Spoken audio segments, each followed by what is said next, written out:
At 21, he was world champion. 2 years later, he was a stage winner in the Tour de France and cycling's first $1 million man. But everything changed when cancer threatened his life. Now, Lance Armstrong is back.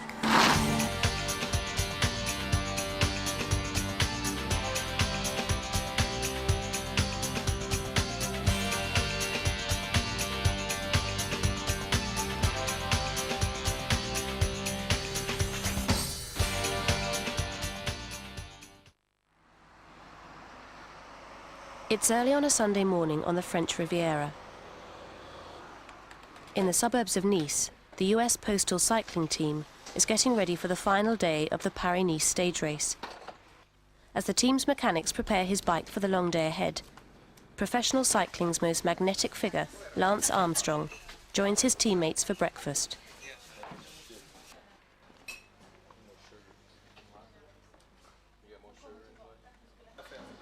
Three years ago, Armstrong had the world of professional cycling at his feet, after winning the World Championships, the Flèche Wallonne Classic, and stages of the Tour de France. In the 1995 Tour, he rose above the grief of losing teammate Fabio Casatelli, tragically killed during a mountain stage, to take a poignant victory in Limoges 48 hours later. But Lance's greatest challenge came a year later, when he was diagnosed with testicular cancer. It was only after lengthy and painful chemotherapy that he overcame his illness. Yet his brush with cancer led him to be written off by the sport, as sponsor after sponsor rejected him. Lance finally returned to the European scene in 1998 with the US Postal Team. By the end of the year, he was back to his best, finishing fourth in both the Tour of Spain and the World Championships. It has been a quiet start to the new season for Lance. A series of setbacks have left him below his best form. For the final stage of Paris-Nice, he will ride for the team rather than for his own interests. We'll see what's the situation, and I will talk with Tyler, George and Lance. How is the situation, and if you have to make sure that you're in a good group, especially with Stales. I think there will be attacks on the hill, so I would like to have Marty be attentive. I think you can go. For sure you're able to go in that breaks, and at least that makes us that has a comfortable situation for afterwards.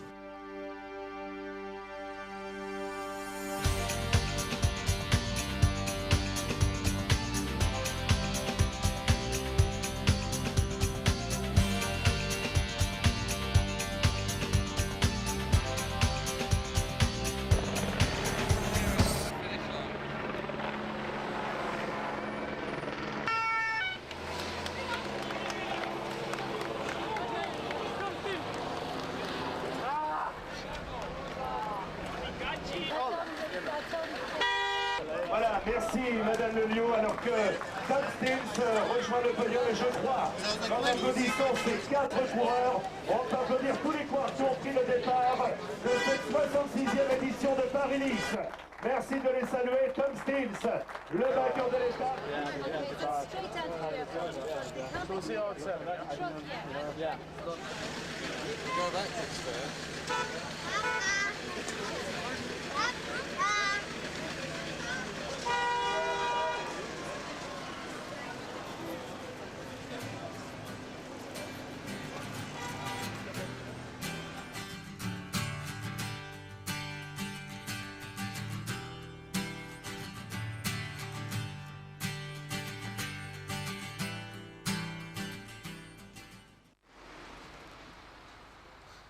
The next morning, even though they're still recovering from their efforts in Paris-Nice, Lance and his teammate Kevin Livingston meet for their regular training ride. Got lost again. No, you did not. I did. Something like that. That's your stop, you know, when you buy one. They say they're going to go put some gas in it.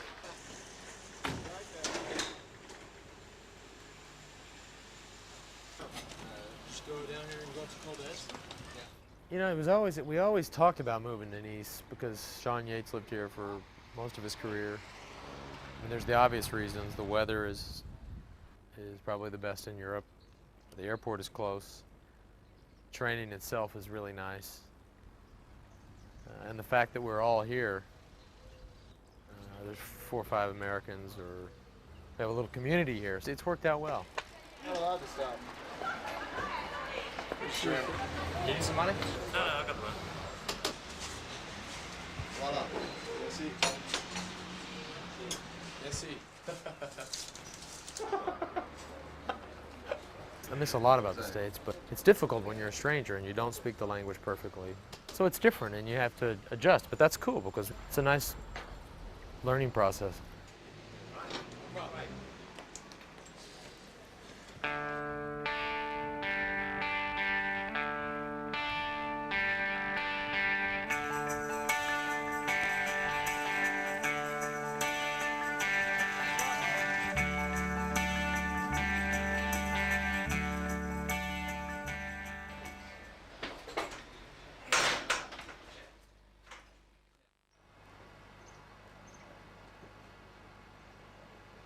Folks, we're starting slightly wide. Yeah. Okay. The way I started the season, The way you started the season, right? slightly wide. Slightly wide, yeah. Well, I definitely had my share of bad luck. Even before I came over, had a stomach problem that kind of kept me out of training. I had a busy winter that kept me out of as much training as I would like to have had. And then to show up and have a crash in more or less my first race in Valencia, separate the collarbone, resume training, and then to get hit by a car. Sort of all this stuff's happened in a span of about 3 weeks. So it was a rough 3 weeks, but fortunately it was in February and not in May or June. For the Postal Service, the Tour de France is so important. It's really, from the sponsor standpoint, it's really the only bike race that they know. And for Americans and the American public and the American sports media, it is the only bike race that they know. So it's obvious that should be the most important race of the year for us, and it is. So we'll see. I'm a little anxious and a little nervous, but why not? I've done 5 or 6 years of focusing on the spring, and maybe it's time to try and focus on a good Tour de France. It's no secret that I've never had a great tour. I've won a couple stages in the past, but I've never felt great like I have in the past at other races in the springtime in certain years, or last year's Vuelta, where I felt super and I recovered well and I was climbing well. I've never felt like that at the Tour de France. Look at this guy. He thinks the story's about him.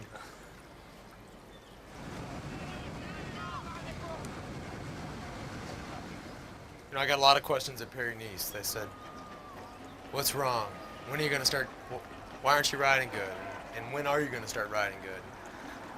And the answer is, first, I guess I first say that I don't really know. Tell them a little bit about the bad luck, and then tell them that I'm going to focus on the second part of the season. I probably wasn't the best behaved kid, and certainly along the way, like all of us, I think we start to head in other directions, which I did, and fortunately I found sport that I think really helped kind of steer my life and put me on the right track to stay out of trouble and to stay focused on something. I wasn't a great student because once I fell in love with sport, I was so focused on sport. I actually turned professional at the age of 15. So really from then on, from 15, 16 years on, I was making a living for myself.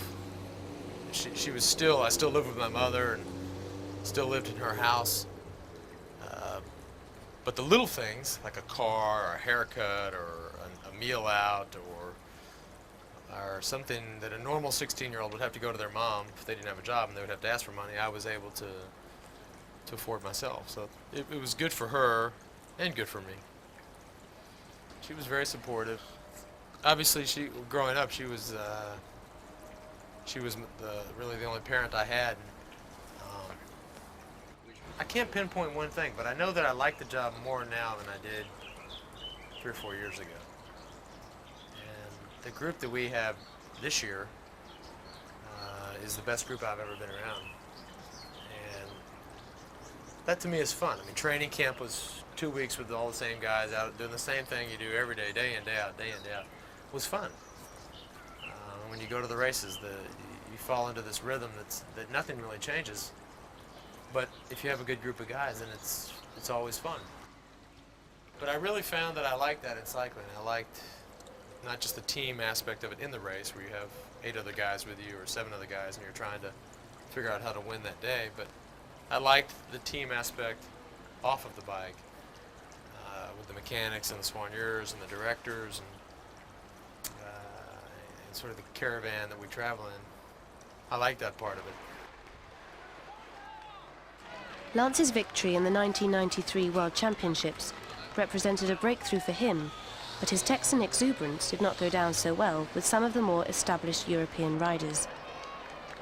Both sides had an attitude problem, but I started it, which wasn't the right thing to do, and wasn't the right way to go about it. But I was young, and I had no experience and no knowledge of cycling tradition, which I think is unlike anybody, or unlike most neo-professionals.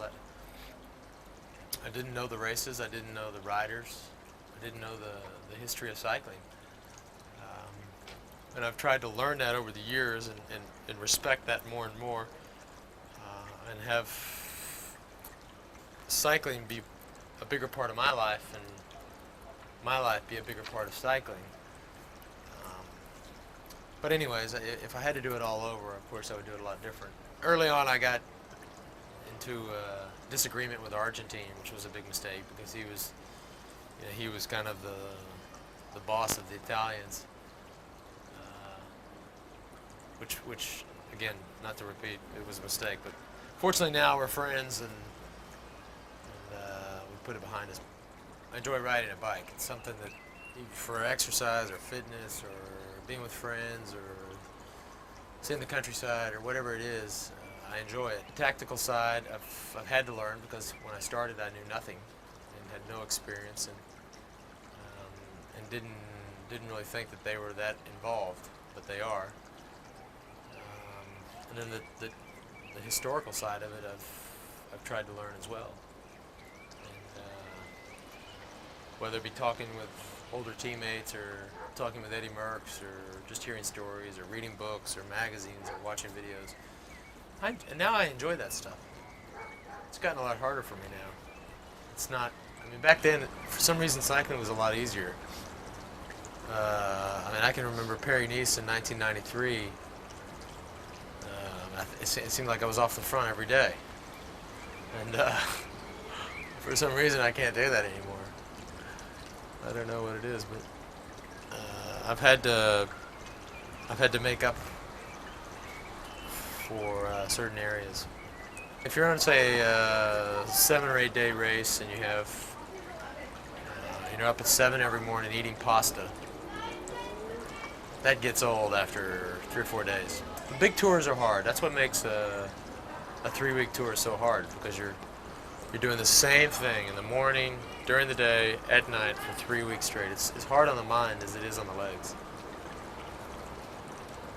Do you get bored easily? You kind of personally get bored? Yeah, I get bored very easily. That's true. You can ask my wife. Pantani I admire a lot. But I'd have to say, and this is going to surprise you, or surprise people, but probably Jalabert I admire the most, because he's the most consistent, and when he's riding well, he's the meanest guy out there. He's the fiercest competitor in the bunch. Well, I don't like unsafe races, which is a generalization, but there are a lot of events that, for whatever reason, whether it be the course selection or the traffic control, they're just not safe for anybody, for the riders, for the caravan, or even for the spectators, is just dangerous. I think that shows a tremendous disrespect. I'm not fascinated by the Tour de France at all. Not that it's not a big event or that it's not a big priority. It's just I didn't grow up aspiring to be a Tour de France champion or to be a contender for the Tour de France. I don't know. I never felt that. When his teammate Fabio Casatelli was killed in the 1995 Tour de France, it was left to Armstrong to make an emotional expression of the Motorola team's collective grief. I think if I won the Tour de France, which is of course is a tremendous long shot, and just using that as an example, I don't think it would mean as much to me as that day did to me in 1995. Well, when Fabio, when he died, we not only in the team, we were, it was unfortunate that it happened to him and that it happened to us and that it happened to the group, because nobody would ever expect that to happen, and the chances of that are so slim. But we were devastated. We didn't know whether or not to continue, whether or not to stop.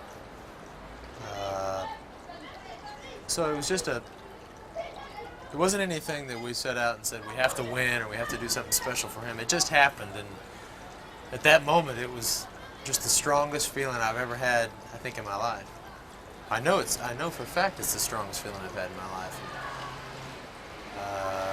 It'll never be matched. In the autumn of 1996, after dropping out of that year's Tour de France, Lance was diagnosed with testicular cancer. I was shocked, and I was sad.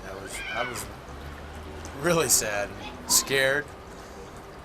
I went through the whole realm of emotions. For some reason, my first reaction was that I was going to lose my career. But that concern only lasted about 5 minutes, and then I was concerned that I was going to lose my life. And then after that, once I was worried about that, then I didn't even think about the career. If I lost that, and I lost all that I'd worked for, I really didn't care. I didn't care if I lost every dime I'd ever earned, or if I lost my house or cars or whatever. I didn't care. I really wasn't angry. I wasn't mad or bitter or pissed off. I was just unlucky. Chemotherapy was, like anybody that has never had it, it's impossible to understand what it's really like, what it looks like, what it feels like, how long it takes. And I had no idea. I learned a lot during that time, and I've been able to kind of come out this side and help other people and teach other people and explain that it's not a death sentence, and that people think cancer is a death sentence and they think chemotherapy is even worse. So fortunately, I can kind of tell my story now. Cancer changes you. It changes everybody around you, really. I still live with the fear, maybe not as much as I did before, but I haven't declared victory yet. After Lance recovered from cancer, he soon found that many of cycling's top sponsors had turned their back on him. I guess I would be lying if I said I wasn't still bitter, or if I didn't still remember it. I remember what they did, and I remember what the sport did, and I remember when last year, after I'd proven that I'm back, I'd proven that I could win races. I remember when I went to certain teams and they said, no, we don't want you because if you get sick again, it's bad publicity. I remember that. I remember when I go to a sport director and he says, how much money do you want? And I tell him, and he looks at me in the face and says, well, that's the money of a big rider. I remember that, of course. And I just keep a list, a mental list. And if I ever get the opportunity, which I may or I may not, I'm going to pull out that list.